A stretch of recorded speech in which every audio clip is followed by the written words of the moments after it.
নমস্কার, কেমন আছেন সবাই? আশা করি সকলেই খুব ভালো আছেন, আমিও ভালো আছি। তো আজকে আরও একটি নতুন ভিডিও নিয়ে চলে এলাম আপনাদের মাঝে। তো আজকে যাচ্ছি একটা বিয়েবাড়িতে। তো হ্যাঁ, প্রায় এখন সময় রাত 10টা মতো বাজে। তো এখন খুঁজে খুঁজে যেতে হবে, যেহেতু ওই রাস্তাটা সম্পর্কে কোনো আইডিয়া নেই। তো এখন চলেছি হাইওয়েতে। হাইওয়ে থেকে ডাউনে নেমে অনেকটা খুঁজে যেতে হবে। তো চলুন তাহলে যাওয়া যাক।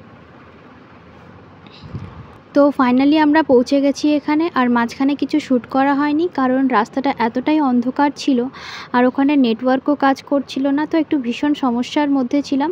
তো যাই হোক, আলটিমেটলি আমরা পৌঁছতে পেরেছি, এটাই আমাদের কাছে অনেক।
আপনারা তো দেখতেই পেলেন, বরযাত্রী ঢুকে গেছে আর সেজন্যই বাজনাটা বাজছিল। তো আমরা হচ্ছি বরপক্ষ আর আমরা কনের বাড়িতে ঢুকে গেছি।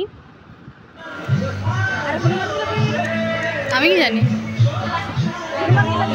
তো দেখতেই পেলেন, আমরা খাবার টেবিলে বসে পড়েছিলাম। যেহেতু রাত অনেকটাই গড়িয়ে গেছে, এখন 12টা মতো বাজে। তো ভেবেছিলাম বর বোধহয় ঢুকে গেছে, কিন্তু না, তাকে মাঝ রাস্তায় দাঁড় করিয়ে অনেকক্ষণ ধরে বাজনা বাজাচ্ছিল। তো আমরাও এখানে বরের জন্য ওয়েট করছি, বরপক্ষ, তারপরেও আমরা বরের জন্য ওয়েট করছি। যাই হোক, ভিডিওটি আর আমি বড় করছি না, এই ভিডিওটি নেক্সট পার্টে আমি দিতে থাকবো। তো এটা যদি ভালো লেগে থাকে একটা লাইক করে দেবেন আর সাবস্ক্রাইব করে দেবেন।